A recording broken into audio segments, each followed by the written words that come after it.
Let's replace this damaged pull rope. First thing you got to do is get the whole recoil assembly off. In this case, it's 4 bolts. They're nice and easy to get to. Some motors, like especially smaller ones on lawn mowers, you may have to do some other disassembly to actually get in there. But first step on this is pretty easy.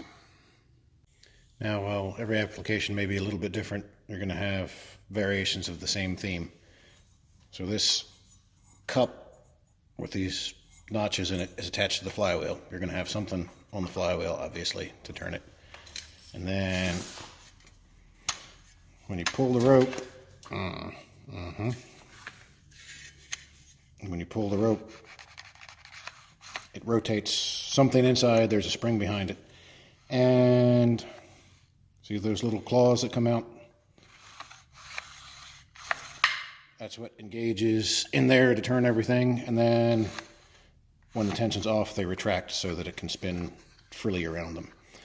There's different ways that this can be accomplished, but generally speaking, you're going to have something that comes out either because of a cam in there or maybe just centrifugal action that engages something else.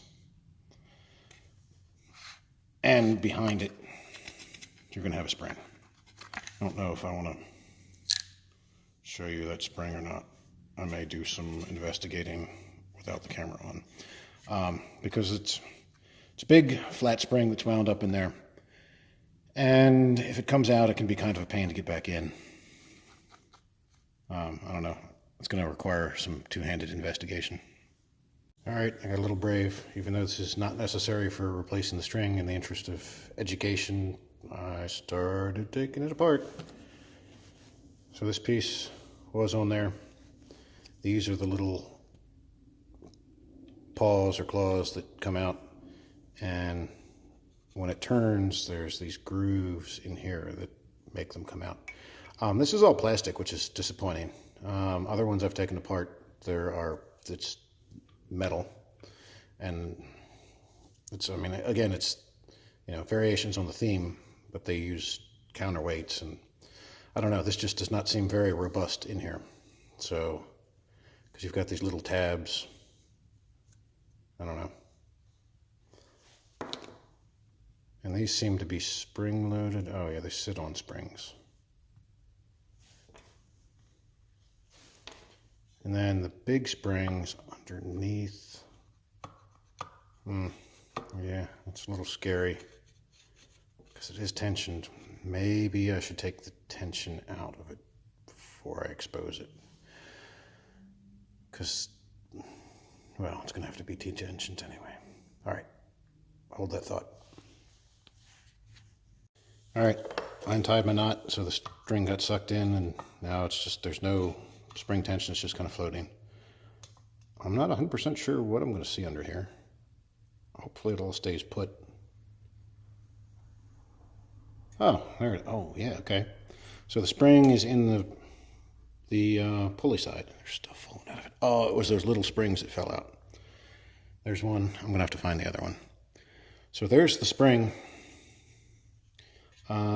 Usually that actually lives in the housing, but this one's a little bit different. See this hook right here in the spring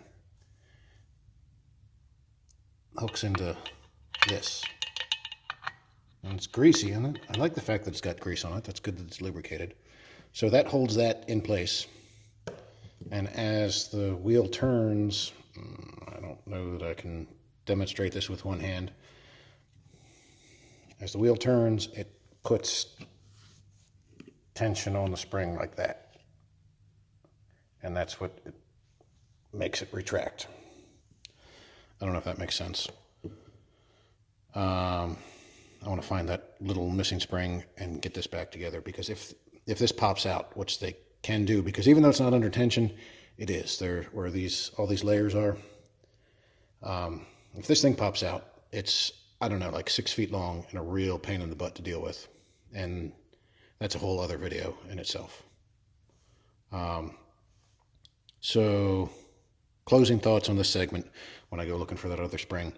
If you do have to deal with one of these springs, a lot of times what will happen is the hook will break off. So you pull the rope doesn't break, but you hear a bang in there, and all of a sudden it just doesn't retract at all. If you're careful, you can bend a new hook on it. Even though it's spring steel, you can bend it, and sometimes it won't break. And the other thing is there's a hook on the other end right here that goes into whatever. In this case, it's the wheel. Usually I'm used to seeing it in here. But that's what keeps the other end from moving so that it doesn't just spin around and around and around. So typically, if you have a spring that breaks, in my experience, it's almost always one of the hooks on the ends. And if you're careful, you can bend a new hook in it. Sometimes when they get old, the springs can completely shatter, and then you're buying a new one. But okay, it's giving me the heebie-jeebies seeing that exposed. Let me find that other little spring and put that back together, because the point of this video was about replacing the cord and not the spring, and we want to get it back to where that would be. All right, we got this back together. Oh, there's so much plastic in there. I really don't like it. But anyway, that's beside the point. Got me a little tripod configuration set up, so maybe I can get both hands and work on this. Cord's broken, no spring tension. If you happen to have replacement cord, you got to get the old cord out. Now, one of the important things you'll notice, I have so many choices for pointers. Let's use this as a pointer. Between your spool here and the housing is very tight. There's not a lot of clearance. The rope isn't going to fit in there, which is good because you don't want it jumping out, getting tangled around things.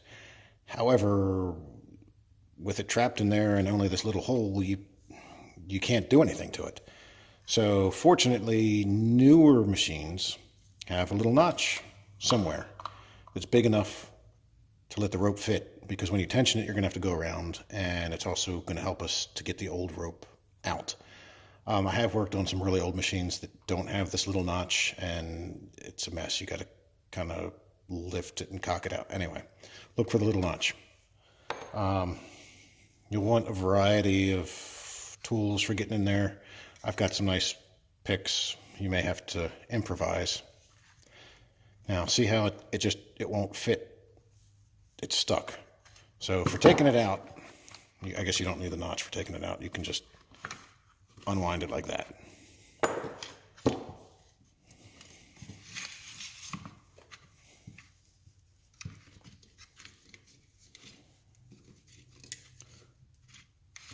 And we are putting some tension on the spring, which is, well, as long as you hold on to it, it's not going to hurt you. And in this case, it's just a big knot that holds it in. Sometimes they're tied off, which can be a pain because sometimes they're tied off inside where there's not a lot of room to tie it. You got to try to duplicate their weird knot. But this one, it's just a big knot. So, old rope's gone. Now we have no tension in that spring whatsoever.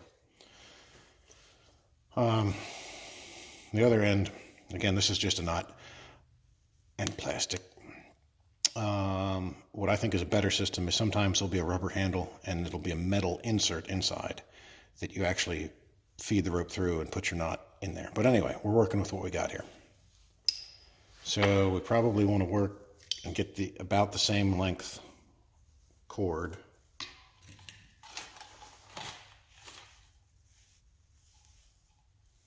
This is probably out of frame, but I'm sure you can figure out what's going on here. So that's kind of about the same length, and we'll give it a little bit more because we're going to be tying knots.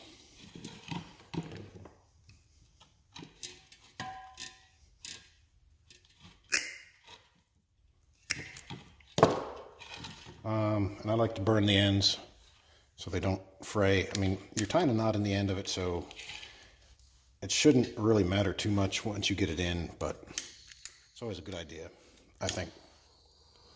Burn the ends a little bit. Give it a quick little smush so it's a point, and then of course you want to burn the end of this one because you don't want it coming unraveled on you. So get this out of the way.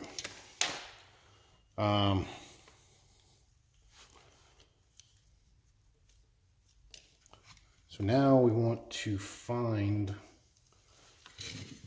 our hole that the knot came through. And put a big knot in it. I didn't need to do that. I didn't want to do it that way. Oh well. Well, no. Maybe I'll edit that out. Maybe I won't. Do it right. It's actually easier. Is it going to be easier to do? Shit, what am I thinking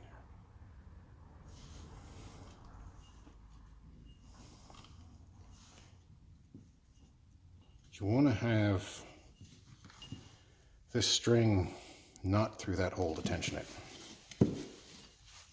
Anyway, gosh, there's maybe going to be some editing and maybe not. I don't know. Get us a fairly tight knot. Hopefully it will stay put. I'd like to leave a good bit of tail here as a, buffer, but also I don't want a whole lot of that sticking out where it could get caught up in things. Yeah, it's probably not going to get us into trouble. All right, so here's where rope's all the way out. We don't have any tension. And if you turn it, well, you would end up turning it the wrong way to put tension in it. So this is where you want to have your rope inside.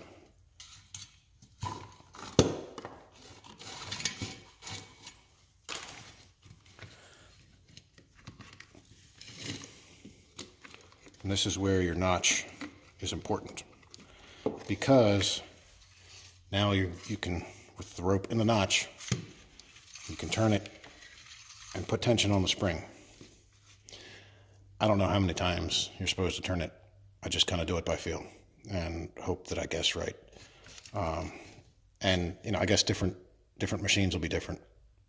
If you do too much, you might break the spring. If you do not enough, then the handle's going to hang loose. That feels fairly snug. So now you want to make sure you're holding on to the wheel, the spool, so that it doesn't untension itself. Get your rope through.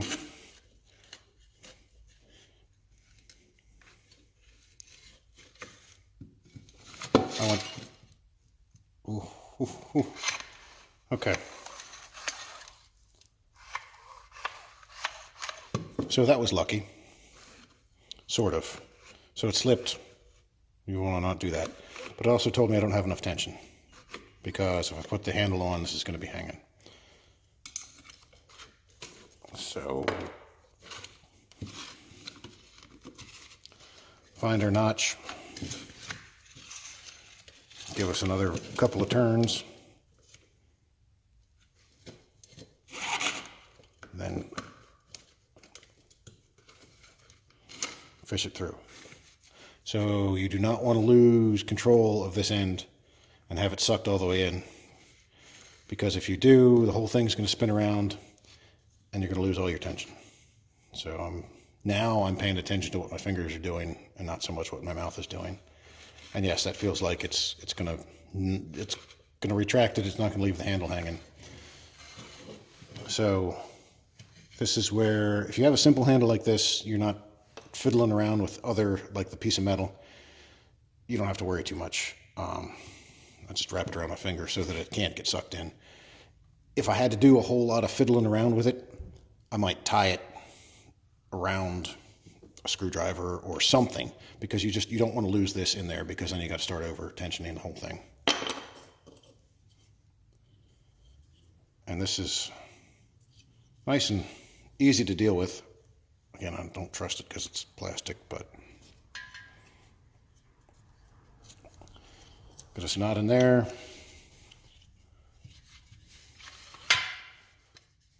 Ta-da! And we know it's going the right way because it kicks out the little paws. So now it's just a matter of bolting it back on the machine. All right, check the oil. Check that there is gas. Turn the gas on. And the choke.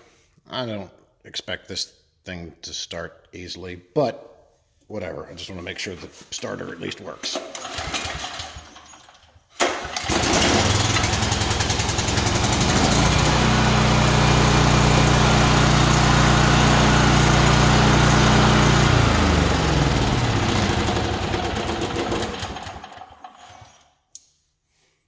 Yes, it works, and the handle's not flopping around.